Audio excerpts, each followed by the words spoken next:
They put me in Pod 9 because the other 8 were full. That was the intake coordinator's explanation anyway. Pod 9 sat at the end of the row, past a ventilation housing, and a hand-painted sign in 3 scripts that I couldn't read, but that I understood from context, meant something like maintenance access only. The pod itself was identical to the others.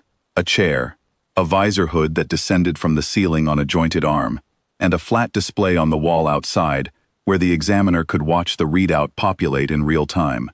The only difference was that Pod 9 had a scratch on the floor near the door threshold, long and deliberate looking, as though someone had dragged a boot heel across it on the way out.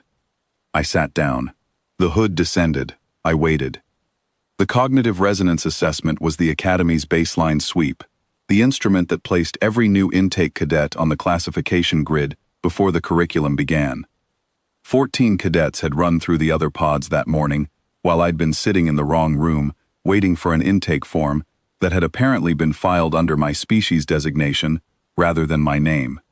By the time the coordinator found me, the 14 were already filtering back out into the corridor, some still rubbing their temples, one sitting on the floor against the far wall with his head between his knees.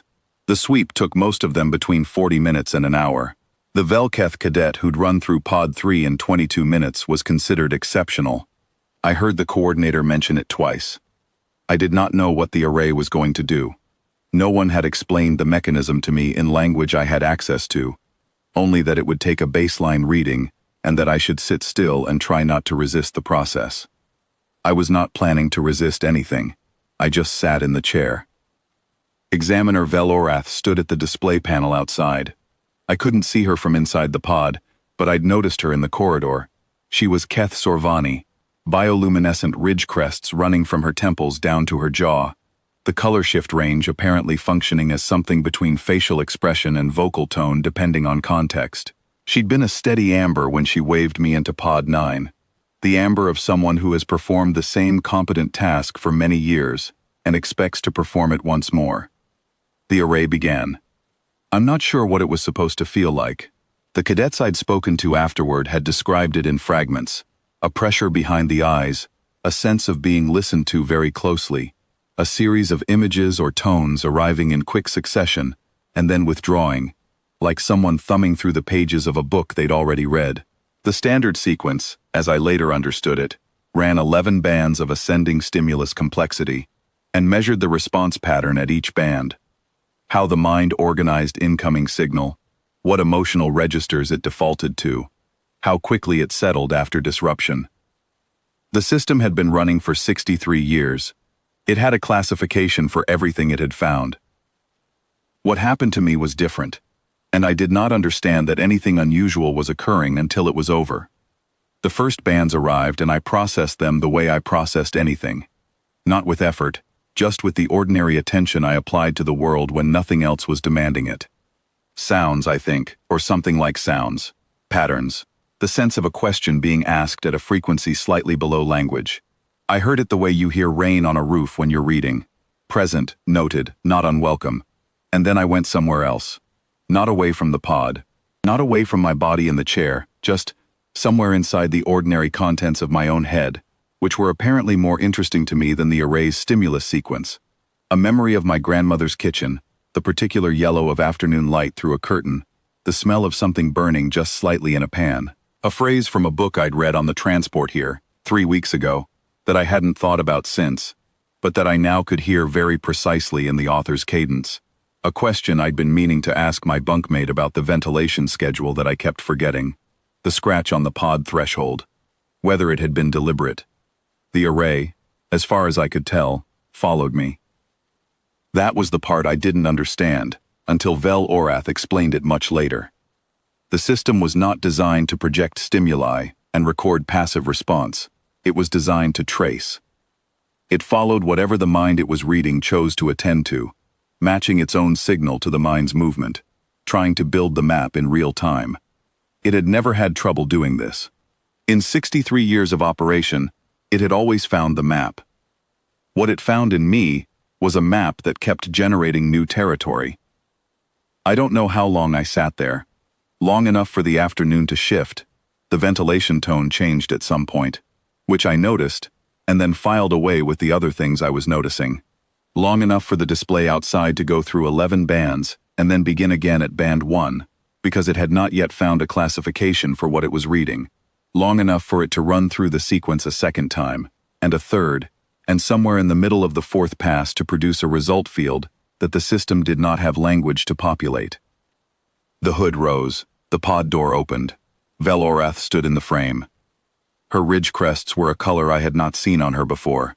Not the amber of professional routine, not the silver green I'd been told signified the category for new knowledge, not the pale blue that apparently indicated confusion in her species. Something between all three that seemed to exist slightly outside the range her face had been designed to express. I would learn later from another cadet that Keth Sorvani chromatophore displays operated on a set of base registers, and that what I was seeing was what happened when the base registers were all firing simultaneously, and the species' nervous system simply had to do its best with the result. She looked at me for a moment. Then she looked at the display. Then she looked at me again. I waited. I had not been told I could leave. She said something I didn't catch the translation of. My earpiece rendered it approximately as, "Are you finished?" I said that I thought so. I said I wasn't sure how to know when it was done. She said, and this one the earpiece got clean, because she was speaking slowly. The instrument concluded approximately 19 minutes ago. I was waiting to see if you would move. I had not moved because the chair was comfortable, and I had been thinking about the book. I said that, or something close to it. She wrote something on the flat tablet she carried. I asked if there was a result. She looked at the display. She looked back at me. The color on her ridge crests shifted slightly, toward something I might have called, in the absence of better vocabulary, careful. She said the result field was currently open. I asked what that meant. She said it meant the instrument had completed its full sequence and had not yet returned a classification.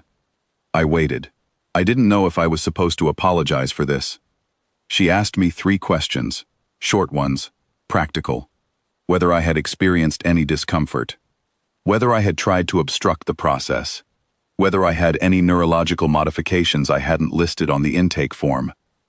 I said no to all 3. She wrote something else down.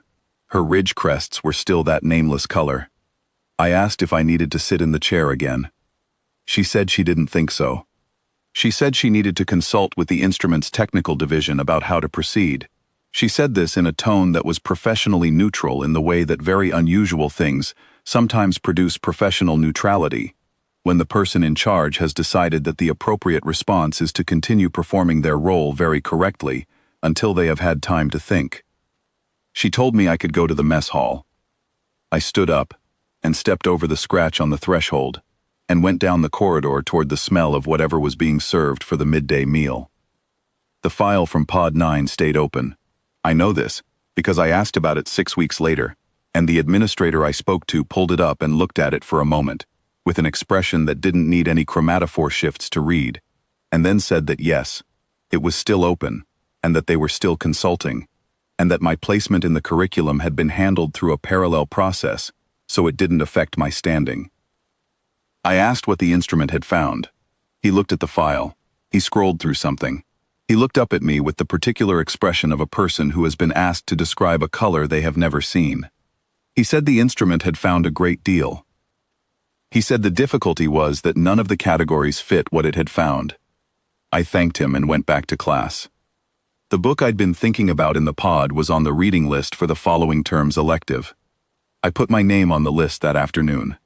The file stayed open. As far as I know, it still is.